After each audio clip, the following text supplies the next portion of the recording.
இயற்கை சீற்றங்களை கட்டுப்படுத்தணும்னா அதுக்கு ஒரே ஒரு ஆயுதம் மரங்கள் மட்டும்தான். எப்படின்னு கேட்குறீங்களா? இந்த பருவநிலை மாற்றத்தால் தான் இந்த இயற்கை சீற்றங்கள்லாம் ஏற்படுதுன்றது ஒரு கூற்று இருக்கு. ஸோ இந்த பருவநிலை மாற்றங்களை சரி பண்ணணும்னா அதுக்கு மரங்கள் பெருமளவில் இங்கே இருக்கணும். அப்படி மரங்கள் பெருமளவில் இருந்துச்சுன்னா இந்த இயற்கை சீற்றங்களை கட்டுப்படுத்த முடியும். ஸோ அதற்கு எல்லாருமே நம்ம செய்ய வேண்டிய விஷயம் ஒன்று என்னன்னு கேட்டீங்கன்னா, ஆளுக்கு ஒரு மரம் வீட்டில் அல்லது வீதியில் கட்டாயமாக வளர்க்கணும். ஸோ நம்ம என்னன்னா ஒரு நல்ல சுற்றுச்சூழல், நல்ல காற்று, நல்ல தண்ணீர், நல்ல பூமி, இதை மொத்தத்தையும் நம்ம உருவாக்கி நாளைக்கு வாழ போகிற நம்ம வாரிசுகளுக்காக நம்ம இதை உருவாக்கி தரணும்னு நினைக்கணும். ஸோ இதை செய்யணும்னா ஆளுக்கு ஒரு மரம் கட்டாயம் நம்ம வளர்த்தே தான் ஆகணும்.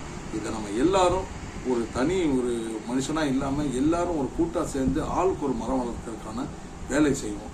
ப்ளீஸ். வீட்டில் அல்லது வீதியில் ஆளுக்கு ஒரு மரம் வளர்க்க செய்யும் இந்த மாபெரும் தொடர் பயணம் மரம் சூழல் அறம், இதில் நம்ம எல்லாருமே கைகோர்க்கணும். ஆளுக்கு ஒரு மரம் வளர்க்கணும். So be a part of this plantation journey.